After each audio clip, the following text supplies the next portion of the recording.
صبروا أنهم هم الفائزون জোরে বলুন আল্লাহু আকবার। আমার বন্ধুগণ, নামাজ আগে না ধৈর্য আগে? আসতে কয় বলেন, নামাজ আগে না ধৈর্য আগে? মাইকওয়ালা, এই যে মাইক, এটা আওয়াজ বাড়ান, এখানে আওয়াজ দেন। নামাজ আগে না ধৈর্য আগে? ধৈর্য আগে। বিয়া আগে না ধৈর্য আগে? হ্যাঁ, কিছুই কয় না। বিয়া আগে না ধৈর্য আগে? আচ্ছা, আমি জানি আপনি খান নাই, একটু ক্ষুধা লাগছে। জি, কথা বললে প্রচন্ড ক্ষুধা হয়। আমার শরীয়ত ভাইকে অনেকক্ষণ আটকে রাখছিলাম, যে আবার আসবেন তিনি। বসে বলেন তো সবাই, বিয়া আগে না ধৈর্য আগে? ধৈর্য আগে। দেখেন না, বিয়ে শাদী কইরা দুবাই চলে গেছে বউ থুইয়া। বউটা দেশে কত কষ্টে থাকে। হ্যাঁ, যিনি প্রবাসে থাকেন তিনিও কষ্ট করেন। মোবাইলে ভিডিও কল দিয়ে কথা বলতে বলতে মোবাইলের মধ্যে মারামারি শুরু হয়ে গেছে। মোবাইলে আবার চূড়ান্ত কথা, রাগের ঠেলায় তালাক তুলাক দিয়ে আমাদের বলে, হুজুর কাম তো সারছে কি, মোবাইলে 100 তালাক দিছে। মোবাইলে তালাক দিছে কয়টা? তালাক কি 100 না? তালাক মাররাতান। আল্লাহ তাআলা তালাকের মাসআলা জানার জন্য, তালাকের জ্ঞান নেওয়ার জন্য আল্লাহ তাআলা একটা সূরার নামকরণ করেছেন, সূরাতুত তালাক। এটা সূরাই দিয়েছেন যেন বান্দার ভুল যেন না হয়। দিল তালাক দিয়া আমাদের কাছে এসে বলে, হুজুর রাগের মাথায় দিছি তালাক, কাম কি হবে? এখন বলেন, বিয়া আগে না ধৈর্য আগে? বলেন বলেন, বিয়া আগে না ধৈর্য আগে? স্বামী স্ত্রীর মধ্যে দ্বন্দ্ব হয়েছে, এই দ্বন্দ্ব লেগেছে, এর মধ্যে স্বামী অথবা স্ত্রী এই দ্বন্দ্ব যখন চূড়ান্ত আকার ধারণ হলো, এই দুইজনের মধ্যে সবচেয়ে বেশি ধৈর্য ধরবে কে? দেখছেন, কিচ্ছু কয় না, সব দায়িত্ব বউরে দিয়ে দিবেন নাকি? বেশি ধৈর্যশীল হবে কে? বুদ্ধি কার বেশি? পুরুষের বুদ্ধি বেশি না মহিলার বুদ্ধি বেশি? এখন কি আওয়াজ জোরে? দেখছেন, এখন আওয়াজটা খুব জোরে দিছে, কিন্তু পুরুষের বুদ্ধি বেশি। তাহলে বুদ্ধি বেশি যার, দায়িত্ব বেশি তার। আল্লাহ তাআলা পুরুষকে একটু জ্ঞান বেশি দিয়েছেন। এখন হয়তো মায়েরা মনে করতে পারেন, আমার আলোচনাগুলো মায়েরা শুনছেন কিনা জানি না, হয়তো শুনবেন প্রযুক্তির কল্যাণে। আল্লাহ আপনাকে এটা যদি কম না দিতেন, পৃথিবীর কোনো সংসার হতো না, কোনো সংসার হতো না। কারণ বুদ্ধি সমান হলে তো সংসার হবে না। তো আপনি কোনো পুরুষকে যদি বেশি প্রশংসা করেন, সে সন্দেহের চোখে দেখবে, সে আমার এত প্রশংসা করে কেন? কিন্তু কোনো নারীকে যদি আপনি প্রশংসা করতে থাকেন, ও বলবে আসলে আমি প্রশংসার দাবি রাখি। কথা বলছেন নাই? প্রশংসার দাবি রাখি। আল্লাহ তাআলা নারীকে এমন করেই বানিয়েছেন। একটা নারীকে সহজেই আপনি যদি তাকে প্রশংসায় যদি ভাসিয়ে দেন, সে নিজেকে হারিয়ে ফেলে। না, সত্যি আমাকে যে প্রশংসা করছে, আমি আসলেই প্রশংসার দাবিদার। আল্লাহ তাআলা মেয়েদেরকে সেই পরিমাণ জ্ঞান দিয়েছেন, যে পরিমাণ জ্ঞানের মধ্য দিয়ে স্থিতিশীলতা থাকে, একটা ব্যালেন্স থাকে, সংসার জীবন হয়, পারিবারিক জীবন গড়ে ওঠে। আল্লাহ তাআলা সেই পরিমাণ জ্ঞান আল্লাহ তাআলা নারীকে দান করেছেন। এই ভারসাম্য কে দিয়েছেন? আসতে বলবেন, এই ভারসাম্য কে দিয়েছেন? আল্লাহ দিয়েছেন। কিন্তু সকল কাজে আল্লাহ তাআলা ধৈর্যের কথা বলেছেন আগে। ধৈর্য হচ্ছে সবচাইতে এমন একটা গুণ, এটা ধৈর্য আছে যার, পৃথিবীতে সকল কাজে বিজয় আছে তার। এবং আল্লাহ তাআলা নিজেই আবার বলেই দিচ্ছেন, আমি কিন্তু তোর সাথেই আছে যার ধৈর্য আছে। ইন্নাল্লাহা মাআস সাবিরিন। আমার বন্ধুগণ, ধৈর্যের পরীক্ষার দিক থেকে, ধৈর্যের গুণের দিক থেকে এই পৃথিবীতে সবচেয়ে এগিয়ে আছেন আল্লাহর নবীরা। আদম থেকে শুরু করে আমার নবী পর্যন্ত প্রত্যেক নবীগুলোই ছিলেন ধৈর্যের একটা পিরামিড।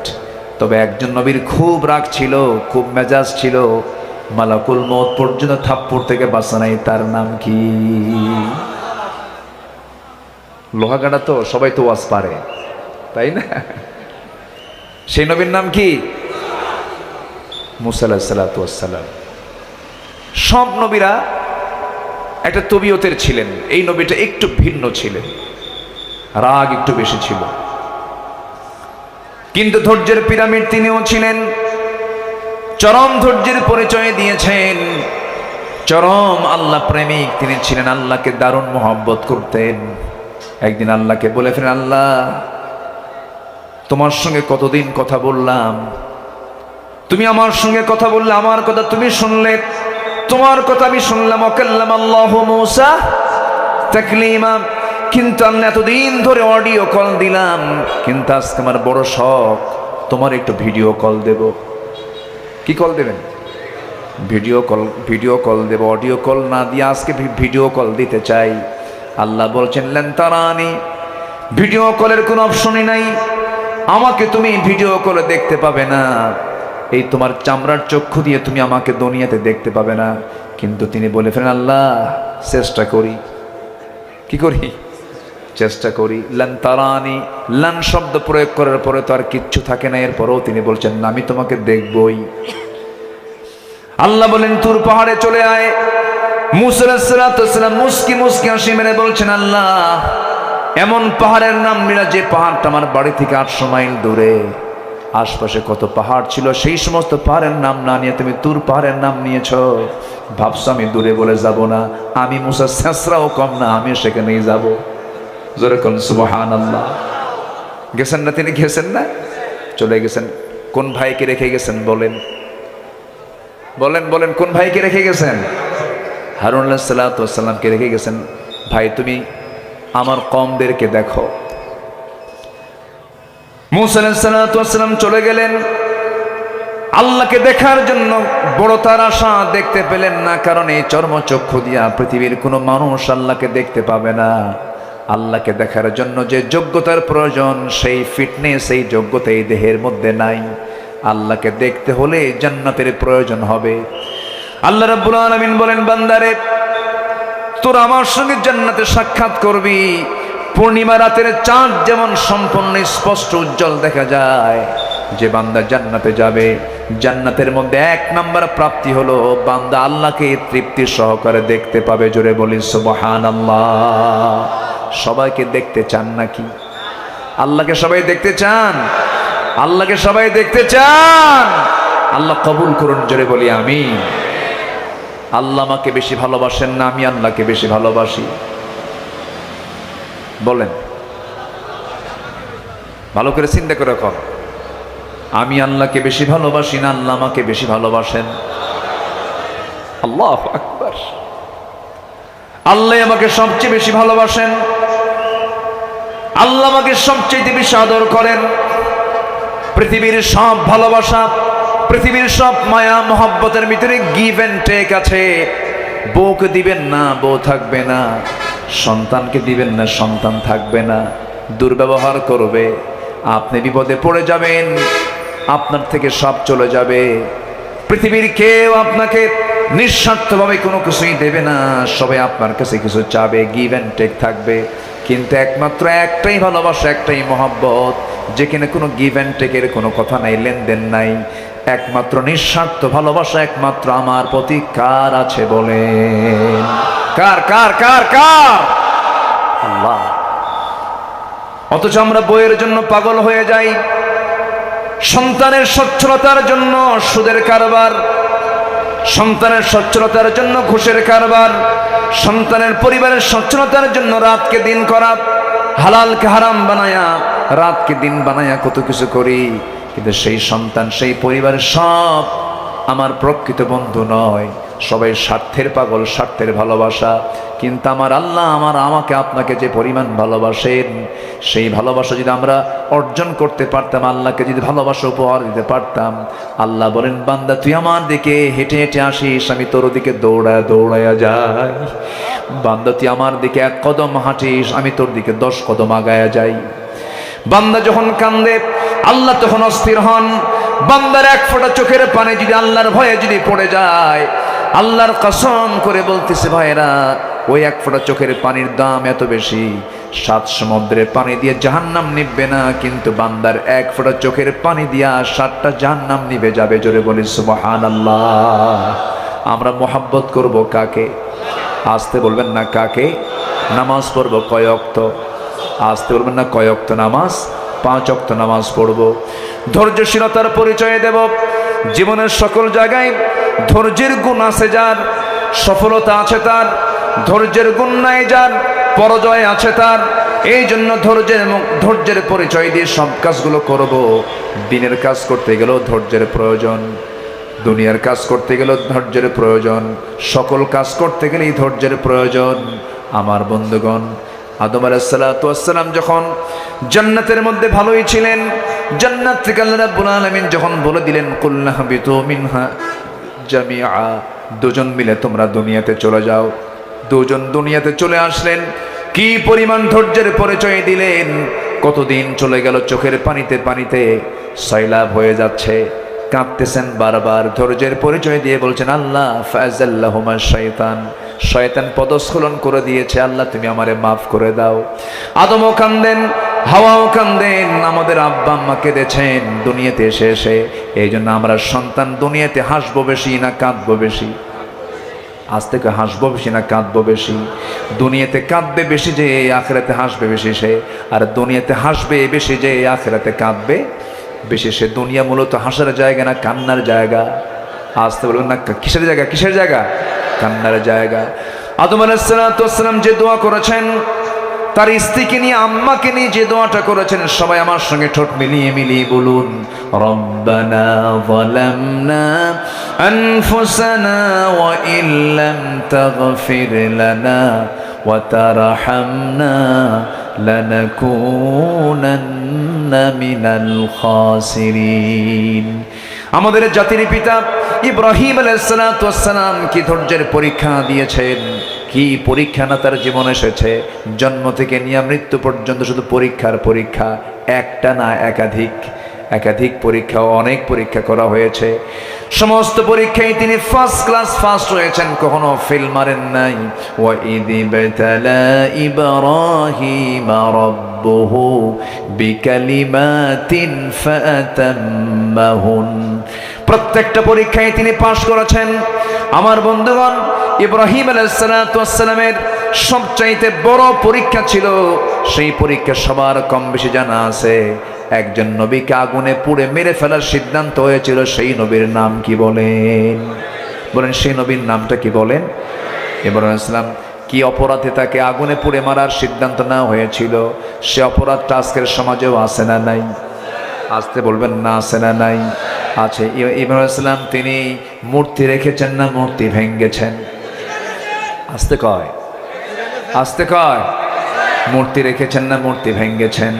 কিন্তু তার সন্তান আমরা বাড়ির ড্রয়িং স্পেসে জায়গায় জায়গায় মূর্তি ভাঙ্গি না মূর্তি রাখি। এটা কেন হবে? মারাত্মক অপরাধ এটা। শিরকের গুনাহ করা যাবে না।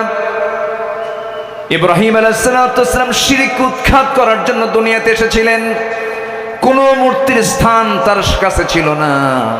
তিনি জানতেন এই কাজটা করলে পরে রাষ্ট্রীয় শক্তি আমার বিরুদ্ধে খেপে যাবে, কিন্তু মূর্তিটাকে সহ্য করতে পারলেন না। মূর্তিগুলোকে ভেঙ্গে যখন চুরমার করে ফেললেন, আগুনে ফেলার সিদ্ধান্ত হয়ে গেল। ইব্রাহিম আলাইহিস সালাতু ওয়াস সালাম হাসি মুখে বরণ করে নিলেন, আগুনে তোমরা নিক্ষেপ করো, বাতিল শক্তির কাছে মাথা নত করবো না। ধৈর্য আছে না নাই? আসতে বলবে না ধৈর্য আছে না নাই? ধৈর্য আছে।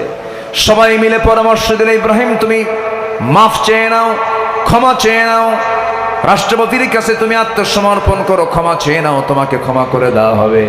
ইব্রাহিম আলাইহিস সালাম বললেন একমাত্র আত্মসমর্পণ করব তার কাছে। ইন্না সলাতি ওয়া নুসুকি ওয়া মাহইয়ায়া ওয়া মামাতি লিল্লাহি রাব্বিল আলামিন।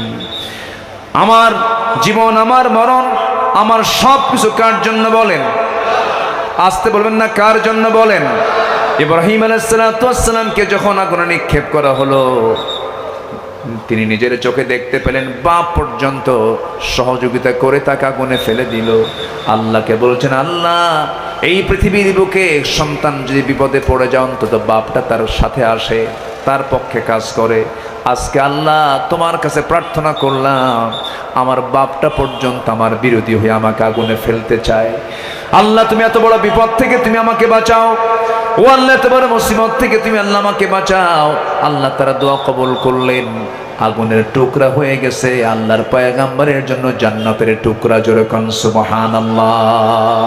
তিনি আল্লাহর কাছে দোয়া করেছিলেন কি? সবাই বলেন, রব্বানা তাকাব্বাল মিন্না ইন্নাকা আনতাস সামিউল আলিম ওয়া তুব আলাইনা ইন্নাকা আনতাত তাওয়াবুর রহিম।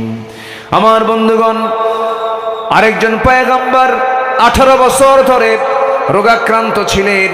3 দিন রোগ হলে, জ্বর হলে পরে অনেকের মাথা খারাপ হয়ে যায়, বলে ফেলে আল্লাহর চোখ আসলেই কানা হয়ে গেছে, আমারে দেখি না। এরকম আছে না নাই বলেন তো? আছে। কিন্তু আল্লাহর পয়গম্বর কোন পয়গম্বর বলেন তো? বলেন কে কে কে? 1 বছর না 18 বছর? 1 মাস না 18 বছর? একটানা 18 বছর ধরে রোগাক্রান্ত হয়ে পড়েছিলেন। গোটা গায়ে দুর্গন্ধ হয়ে গেছে, পোকে লেগে গেছে, কেউ তার পাশে থাকতে পারে না। কিন্তু একটা বারের জন্য মনক্ষুণ্ণ হলেন না, ধৈর্যের পিরামিড হয়ে থাকলেন। কি পরিমাণ ধৈর্যের পরিচয় দিলেন! সবশেষ বললেন, রব্বিয়ান্নি মাসসানিয়াদ দুরু ওয়া আনতা আরহামুর রাহিমিন। আল্লাহর কাছে প্রার্থনা করলেন, আল্লাহ প্রার্থনা মঞ্জুর করে দিলেন। একদিন বলে ফেলেন, আল্লাহ আমার ঘাগুলো সব জায়গায় পৌঁছে যাক, কিন্তু আমার জিহ্বা পর্যন্ত ঘা না আসুক, তোমার নামের জিকির করব কেমনে? আল্লাহ বলছেন, ও আমার আইয়ুব, তোমার দোয়া আজকে আমার কবুল হয়ে গেছে, আমি তোমার সব কিছু কবুল করে নিয়েছি। জোরে কোন সুবহানাল্লাহ। আল্লাহ তাকে সুস্থ করে দিলেন। আরেকজন পয়গম্বর সমুদ্র বক্ষের ভিতরে প্রায় 40 দিন ছিলেন মাছের পেটে। কোন নবী বলেন? কোন নবী বলেন? ইউনূস আলাইহিস সালাতু ওয়াস সালাম মাছের পেটে ছিলেন। সেই নবীজি যখন বিপদে পড়ে গেলেন, সেই বিপদে পড়ে কার জিকির করেছেন? আস্তে কার জিকির করেছেন? ধৈর্য আছে না নাই? আস্তে বলুন না, ধৈর্য আছে না নাই? ধৈর্যের পরিচয় দিয়ে সেই জায়গায় তিনি বলেছেন, যারা পারেন ঠোঁট মিলিয়ে বলুন, লা ইলাহা ইল্লা আনতা সুবহানাকা ইন্নী কুনতু মিনাজ জালিমিন। আল্লাহ তাআলা বলেন, ও ইউনূস, আমাকে যদি তুমি স্মরণ না করতে, ধৈর্যের যদি পরিচয় না দিতে, ধৈর্যশীল যদি না হতে, লালাবিসা ফি বাতনিহি ইলা ইয়াউমি ইউবআসুন, আমি তোমাকে কিয়ামত পর্যন্ত এই মাছের পেটেই তোমাকে রেখে দিতাম। জোরে বলি আল্লাহু আকবার। আরো জোরে বলি আল্লাহু আকবার। ধৈর্যশীল হতে হবে। সর্বশেষ আমার নবীর কথা না বললে কেমন হয়? আমার নবী ছিলেন সবকিছুর পরিপূর্ণ। আল্লাহু আকবার বলেন। তিনি পরিপূর্ণতার রূপ দিয়েছেন। আমার নবী যে ছিলেন এমন ধৈর্যশীল মানুষ। মুসা আলাইহিস সালাতু ওয়াস সালাম রাগের ঠেলায় মাঝে মাঝে বলতেন, আল্লাহ আযাব দিয়ে গজব দিয়ে শেষ কর আমার উম্মতরে। বলেন না বলেন না বলেন না বলেন না, আযাব গজব দিয়ে শেষ করো। নূহ আলাইহিস সালাতু ওয়াস সালাম বলেছেন, আল্লাহ তুমি এদেরকে শেষ করে দাও। মহাপ্লাবন চলে এলো, অনেক লোকের মৃত্যু হয়ে গেল। কিন্তু আমার নবীজি সারা জীবনে 2-1টা বার ছাড়া কোনো কোথাও তিনি লানত দেন না, অভিসম্পদ দেন নাই, বদদোয়া দেন নাই। তায়েফে মার খেয়েছেন, তায়েফবাসীর জন্য বদদোয়া দিয়েছেন না নেক দোয়া দিয়েছেন? আস্তে কয় কি দিয়েছেন? ধৈর্য আছে না নাই? আস্তে বলুন না, ধৈর্য আছে না নাই? ধৈর্য আছে। ধৈর্যশীল ব্যক্তির পুরস্কার হলো জান্নাত। আমার নবীজি মক্কার মাটিতে মার খেলেন, ধৈর্যের পরিচয় দিলেন। আমার বন্ধুগণ, ছোট্ট একটা ইতিহাস মনে পড়ে গেল, একটু বলি। বলবো। আমার নবীজি মক্কায় তখন, আমার নবীজির সারা জীবনের বন্ধু, আবার শ্বশুর হয়েছিলেন শেষ জীবনে এসে, আবার 3 বছরের ছোট বড়। আমার নবীজি মেরাজ থেকে এসে যার কাছে বলেছিলেন প্রথম আমি মেরাজ করেছি, সর্বপ্রথম বিশ্বাস করেছেন যে সাহাবী, তার নাম কি বলেন? কার নাম বলেন? কি নাম? সাইয়েদনা আবু বকর সিদ্দিক রাদিয়াল্লাহু তাআলা আনহু। আমার নবীজি তার বাড়িতে আছেন। মক্কার ঘটনা, সাইয়েদনা আবু বকর সিদ্দিক রাদিয়াল্লাহু তাআলা আনহু সেই সময় নামাজ ফরজ হয়ে গেছে। হারামের মধ্যে ঢুকলেন, নামাজ শুরু করতেছেন। উতবা, সাইবা, মুগিরা, ওয়ালিদ কাট্টা কাট্টা কাফের গুলো তাকে দেখে ফেলেই অতর্কিত হামলা করে ফেললো, জমিনে ফেলে দিল, নাকের উপরে খড়ম জুতা দিয়া একটা চাপা দিল, নাক বেয়ে বেয়ে ফিঙ্কি দিয়ে রক্ত পড়া শুরু হয়ে গেল, নাক মোচা হয়ে গেল, সেন্সলেস হয়ে পড়ে থাকলেন। উতবা, সাইবা, মুগিরা তারা সবাই মনে মনে ভাবলো কুহাফার ছেলে আবু বকর বুঝি মারা গেছে, সেন্সলেস হয়ে পড়ে আছেন, সব চলে গেছে। যখন তারপরে তার সেন্সটা ফিরে এসেছে, সেন্স ফিরিয়ে দেখেন গড়ে গড়ে নাক দিয়ে রক্তগুলো পড়তেছে, শরীরটা দুর্বল হয়ে গেছে। সাইয়েদনা আবু বকর মনে মনে চিন্তা করলেন, আমাকে তো মারলো, এই সমস্ত দুষ্টগুলো নবীর বাড়ির দিকে গেল কিনা, নিজের দিকে কোনো খেয়াল নাই, নবীর দিকে খেয়াল সৃষ্টি হয়ে গেছে। সোজা নবীর দরবারে চলে গেছেন, দরজার সামনে গিয়ে দরজায় নক করে বলছেন, ইয়া রাসূলুল্লাহ, আমি আবু বকর, দরজা খুলুন। আমার নবীজি দরজা খুললেন। দরজা খোলা মাত্রই তিনি রক্তাক্ত চেহারা দেখে বলছে, আবু বকর এমন অবস্থা হয়েছে কেন? সঙ্গে সঙ্গে তিনি বলছেন, হুজুর সেজদা দিয়েছি, উতবা, সাইবা, মুগিরা আমার নাকটা বোচা করে দিয়েছে, আমাকে সেন্সলেস করে রেখেছিল, আল্লাহ আমাকে হুঁশ ফিরায় দেওয়ার সঙ্গে সঙ্গে আপনার কথা মনে হয়ে গেছে, হুজুর আমার জীবন চলে যায়, চলে যাক, আপনার গায়ে একটা আঁচড় না লাগুক। আমার নবীজি দারুণ খুশি হয়ে গেলেন। রাসূল বলছেন, আবু বকর কিছু বলতে চাও নাকি? বলো। হুজুর মক্কার হাওয়া ভালো না, চোরাগুপ্ত হামলা শুরু হয়ে গেছে, আমরা মক্কার বাইরে চলে যাই। রাসূল বলছেন, আবু বকর তোমার শরীর থেকে যে পরিমাণ রক্ত ঝরতেছে, তোমার তো খাবারের প্রয়োজন, চলো আমরা বাইরে চলে যাই। মক্কার বাইরে চলে গেলেন। মক্কার বাইরে গিয়ে আমার নবীজি বন্ধু আবু বকরের জন্য তিনি খুঁজতেছেন কিছু খাবার, কিন্তু কোথাও কোনো খাবার নাই।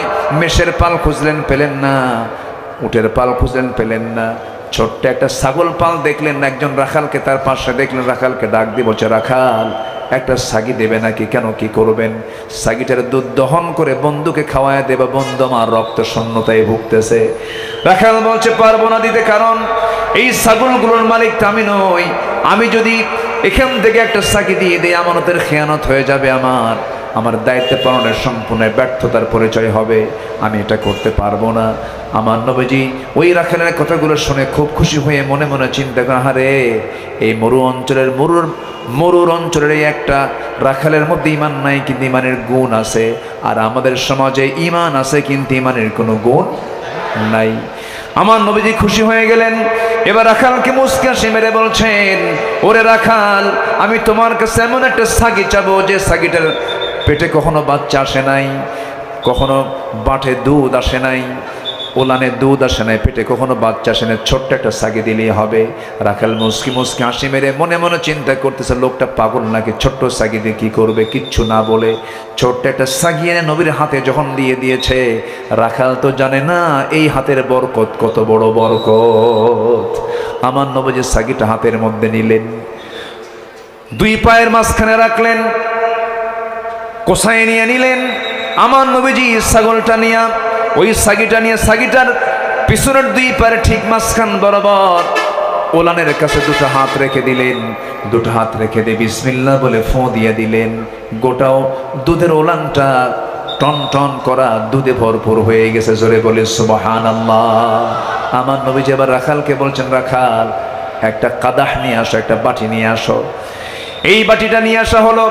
নবীজি নিজেই দুধ দহন করা শুরু করলেন। দুধ দহন করে বাটি পূর্ণ হয়ে গেল। এবারে বাটিটা হাতের মধ্যে নিয়ে রাসূল মুস্কি হাসি মেরে বলছেন, আবু বকর সকালে মার খেয়েছো, এখন বরকতের দুধ খাও। জোরে কোন সুবহানাল্লাহ।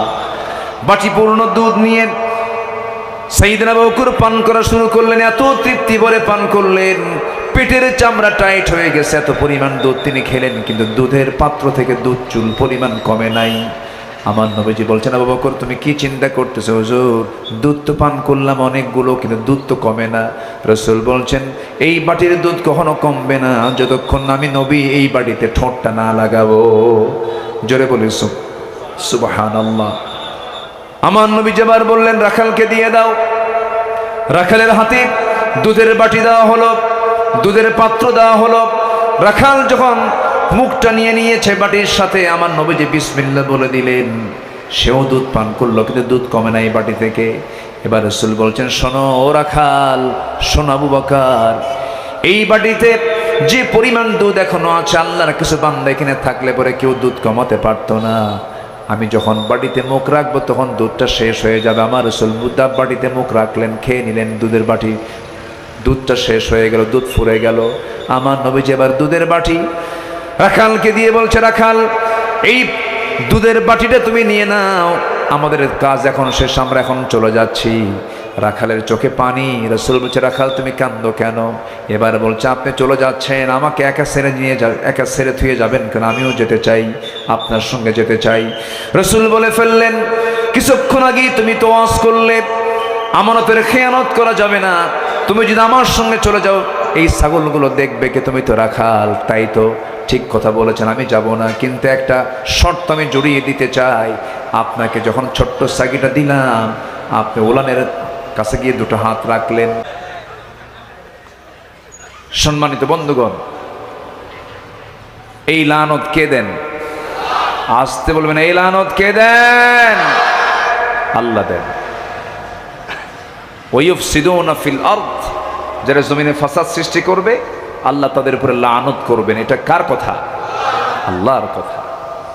আমার বন্ধুগণ, তাহলে এই দুনিয়াতে যারাই জুলুম করেছে, অত্যাচার করেছে, তাদের পতন ঘটিয়েছেন সরাসরি তিনি কে?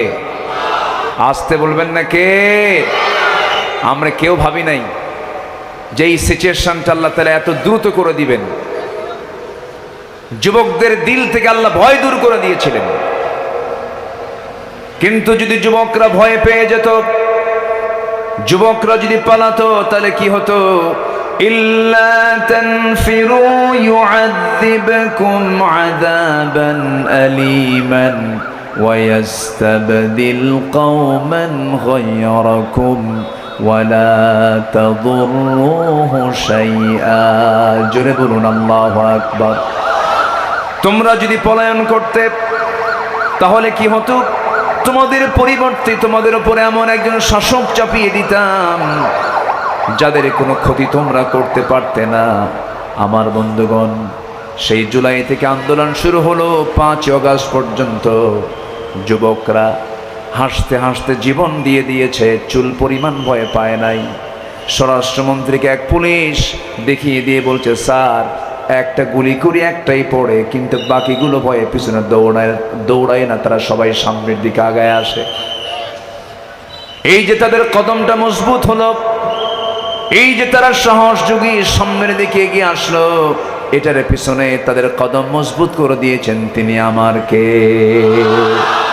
আসতে বলবেন না, তিনি আমার কে? এই যে আমরা বিজয়টা নিলাম, এই যে আমরা স্বাধীনটা হলাম, কিন্তু এই স্বাধীন, এই বিজয় কিন্তু প্রকৃত বিজয়ের স্বাধীনতা নয়। আমরা সেই দিন পরিপূর্ণ বিজয় অর্জন করতে পারবো যেদিন আমরা দেখতে পাবো বাংলার সবুজ ভূখণ্ডে কালিমার পতাকা উড্ডীন হয়েছে। কার কালিমা? আসতে বলবেন না, কার কালিমা? আল্লাহর কালিমা দুর্বল না মজবুত? আল্লাহ রাব্বুল আলামিন বলেন, ألم تر كيف ضرب الله مثلا كلمة طيبة كشجرة طيبة أصلها ثابت وفرعها في السماء। আল্লাহর কালিমা খুব মজবুত। এই কালিমার পথে আমাকে আপনাকে টিকে থাকতে হবে, এই কালিমাকে আমাকে আপনাকে লালন করতে হবে। এই কালিমাকে উড্ডীন করার জন্য সাহাবে কেরাম রাসূলের নেতৃত্বে চলে গেছেন বদরে, চলে গেছেন উহুদে, চলে গেছেন হুনাইনে। আমার নবীর নেতৃত্ব অবলম্বন করে ৮৬টা যুদ্ধ পরিচালিত হয়েছে। সাহাবে কেরাম সকল যুদ্ধে অংশগ্রহণ করেছেন, শুধু একটা উদ্দেশ্য, সেটা হলো সব কিছুকে পরাজিত করে কার কালিমা উড্ডীন করা। কার কালিমা? আল্লাহর কালিমা। আমার বন্ধুগণ, কিন্তু সেই কাজটা করার জন্য, সফলতার জন্য নিজের কিছু গুণ অর্জন করতে হবে। আল্লাহ রাব্বুল আলামিন বলছেন, বান্দা এমনি এমনি তোর হাতে আমি খেলাফতি দেব না, শর্ত আছে। ওয়া'আদাল্লাহুল্লাযীনা আমানু মিনকুম ওয়া'আমিলুস সালিহাতি লায়াস্তাখলিফান্নাহুম ফিল আরদ। আল্লাহ ওয়াদা করছেন, ঈমান আনো, আমলে সালেহ করো, আমি আল্লাহ নিজে তোমার হাতে খেলাফতি দিয়ে দেব। সফল হওয়ার জন্য কিছু কাজ আজকে আমরা শিখে যাব। সফলতা দিবেন কে? অতএব সেই সফল হওয়ার জন্য পরামর্শ নেব। কার পরামর্শ? উত্তম পরামর্শদাতা কে? আমার সবচেয়ে বড় অভিভাবক তিনি কে? ইন্নামা ওয়ালিয়ুকুমুল্লাহু ওয়া রাসূলুহু والذين آمنوا الذين يقيمون الصلاة ويؤتون الزكاة وهم راكعون জোরে বলুন আল্লাহু আকবার। সূরাতুল মায়েদা 155 নম্বর আয়াত। তোমাদের বন্ধু হবে তিনজন। এক নম্বর হচ্ছেন আল্লাহ, নাম্বার 2 হচ্ছেন রাসূল, নাম্বার 3 হলো ঈমানদার। এই তিন বন্ধুকে যদি গ্রহণ করতে পারো, আল্লাহ রাব্বুল আলামিন তোমাকে বিজয় দিয়ে দিবেন। জোরে বলি সুবহানাল্লাহ। আমার বন্ধুগণ, সফল যদি হতে হয় আল্লাহর পরামর্শ আমরা নেব। আমরা কোরআনের আলোকে মোটামুটি 9টা কাজ, 9টা গুণ যদি কোনো বান্দা অর্জন করতে পারে, আল্লাহ তাআলা তাকে সফলতা দিয়ে দিবেন। কোরআনের আয়াতের আলোকে আমি একটা একটা করে একটু বোঝানোর চেষ্টা করছি। আমাকে সময় দিচ্ছেন তো নাকি? আমাকে সবাই সময় দিচ্ছেন তো? জোরে বলি ইনশাআল্লাহ। নাম্বার 1 যেখান থেকে আমি তেলাওয়াত করেছি, সূরাতুল বুরুজ, মক্কায় নাযিল হওয়া সূরা। সবার জানা আছে, যারা পারেন ঠোঁট মিলে আমার সঙ্গে সবাই একসঙ্গে বলুন, ইন্নাল্লাযীনা আমানু ওয়া আমিলুস সালিহাত লাহুম জান্নাতুন তাজরি মিন তাহতিহাল আনহার যালিকাল ফাওজুল কাবীর। জোরে বলুন আল্লাহু আকবার। কষ্ট হচ্ছে আপনাদের? অনেকে দাঁড়িয়ে দাঁড়িয়ে কথাগুলো শুনছেন। কি পরিমাণ ধৈর্য থাকলে! আল্লাহু আকবার, আল্লাহু আকবার। আল্লাহ আমার দাঁড়িয়ে থাকা ভাইদেরকে ডাবল পুরস্কার দিয়ে দাও। জোরে বলি আমিন। কি বলবো, আমি তো তাদেরকে বসতেও দিতে পারছি না। আল্লাহু আকবার। আল্লাহর কসম,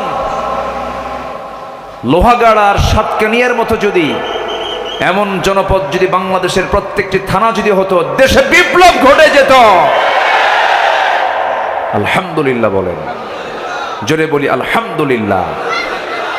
কিন্তু এর মধ্যেও কিছু আবু জেহেল ছিল। একটা তো নাই, একটা তো হেরে গেছে। 2-1টা থাকবেই তো।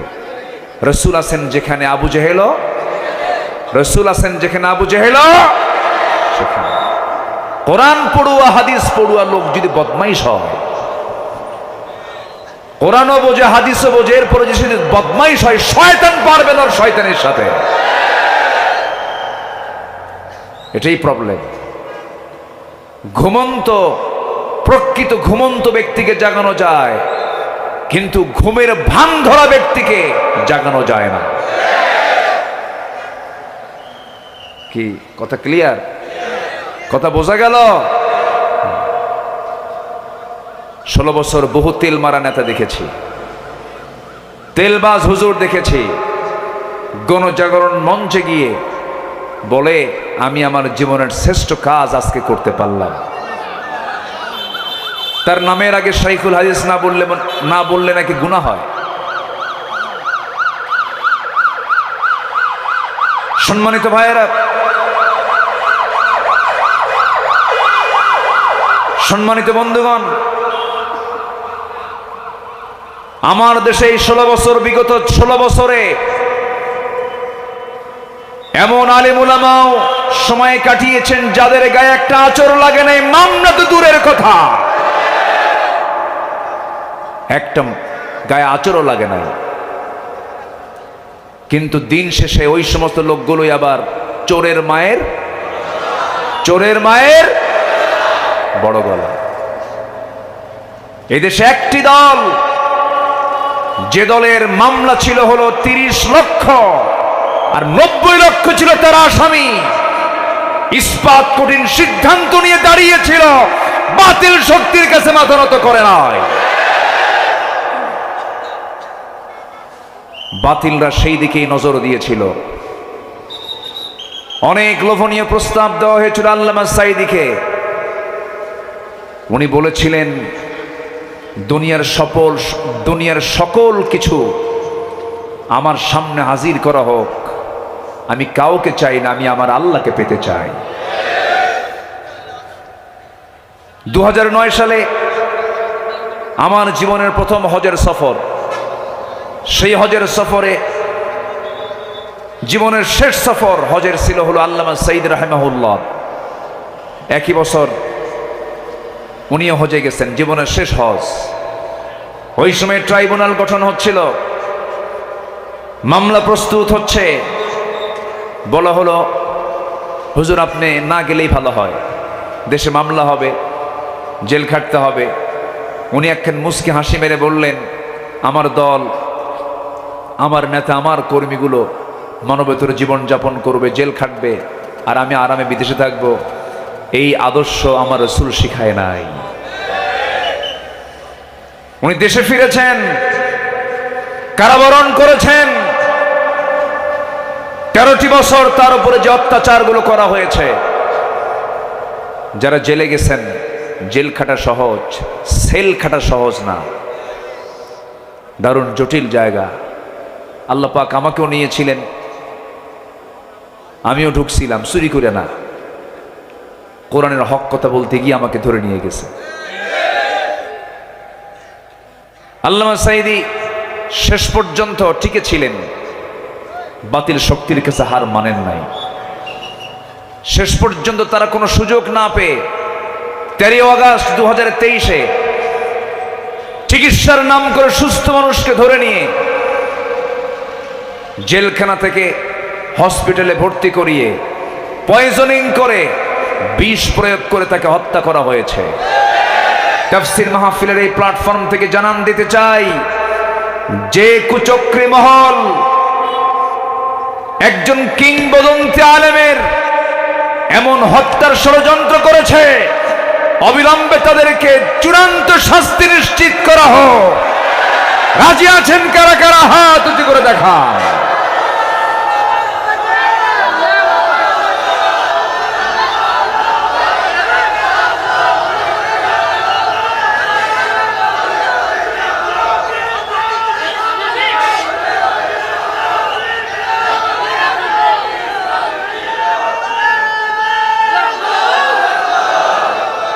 আল্লাহ কবুল করুন, জোরে বলি আমিন, আরো জোরে আমিন।